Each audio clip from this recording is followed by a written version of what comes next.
So the first thing we're going to do is going to have a walk around the Armstrong Trail. First thing we come across is the Archimedes screw. Inspired by Armstrong's legacy, in 2014 this new hydroelectricity system was installed, named after the Greek mathematician and inventor Archimedes of Syracuse. Archimedes screws are conventionally used to raise water across different levels. This modern Archimedes screw has been adapted to generate electricity. It's 17 metres long, made of galvanised steel, and weighs several tonnes. Water from Tumbleton Lake flows through the spiral blades of the screw, causing it to turn. The energy created is converted into electricity using a generator, which produces enough power to light all the light bulbs in the house.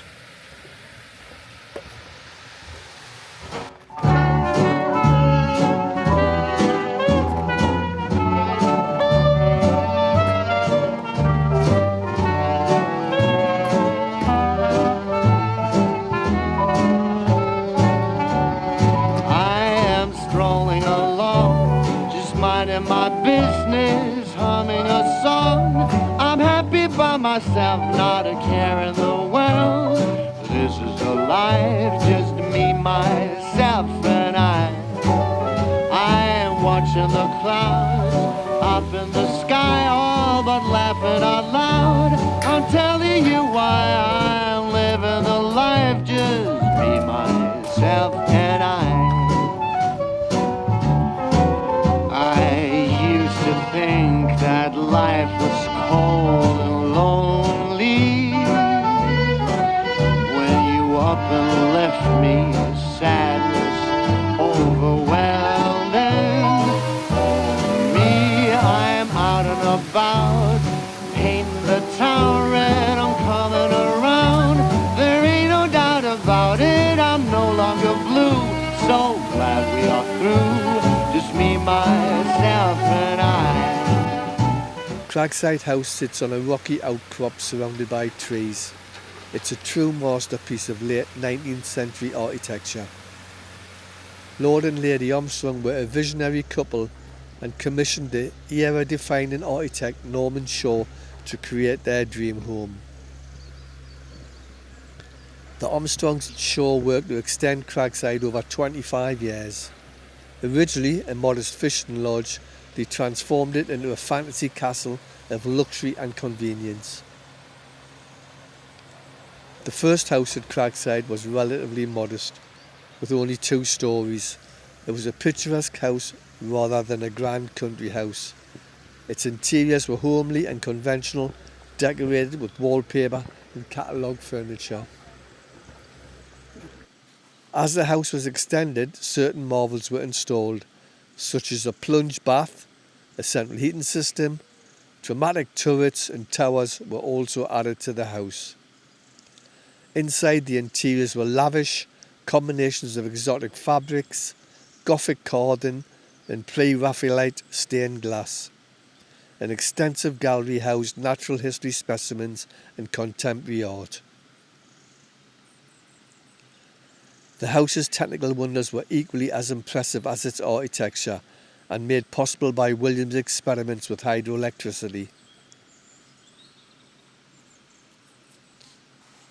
These included a hydraulic lift, water-powered spit, and most brilliantly, electric light. Cragside was a home that dazzled all who visited and set the standard for modern living. To this day, Cragside uses a hydroelectric system. In 2014, the National Trust installed an Archimedes screw which uses water from Tumbleton Lake. As water passes through the spiral blades, the screw turns and harnesses the energy of the falling water. The electricity produced lights the whole house, and any surplus goes to the national grid.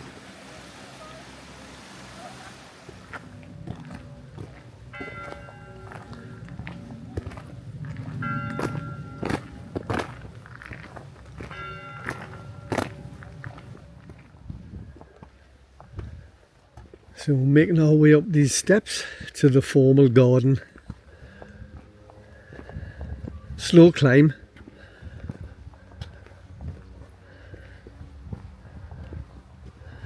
Temperature's about 20 degrees outside at the moment. and it's 10 past 11 in the morning.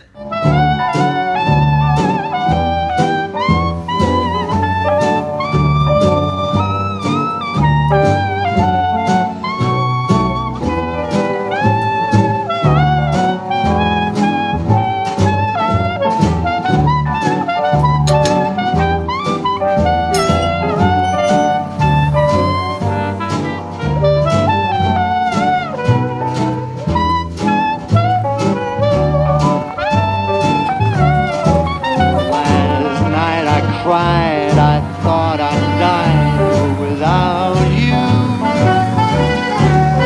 Those tears are gone, no, I don't even care about you. I'm happy again, life is a blessing if I think of you. Ain't a thing that I've been missing, I'm here on my own, just singing this song. Now that you're gone, I'm happy alone, just me, myself, and I.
This is the fernery, comprising of all ferns.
The creator of Cragside, William Armstrong, was a stickler for good timekeeping. The clock tower is one of the earliest buildings on the property, completed in 1864, acting as the estate's timepiece Its clock not only struck on the hour, but marked key times during the working day. The clock housed on the ground floor of the tower has three interconnected mechanisms. The first is the escapement. This makes the clock work and is connected to the hands of the dials. The second controls the hourly strike, and the third is known as the estate regulator. This chimed at different times during the working day at Cragside. The first rang at 6 o'clock in the morning to ensure workers rose from their beds. Further chimes marked the start of the working day at 8 a.m, break times, and at the end of the day at 8 p.m. On Saturdays, chimes stopped at noon for a half day. It was silent on Sunday, allowing the Cragside staff to enjoy their day off. The estate regulator continues to chime today, but we have adjusted the dial so it begins at 8 a.m, the beginning of our working day. It's the wind-up handle for the clock, which is going. Let's see if I can find a spot. There we go. Believed to have been designed by Armstrong, the estate regulator ensured rigorous efficiency, visible across Cragside, with its chimes audible in nearby Rothbury, where many of the estate's labour force lived. The clock tower was a constant reminder to be punctual. At its busiest, more than 300 people were employed at Cragside. Every week, workers collected their pay from the clock tower, which also functioned as the wage office.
Mind your head.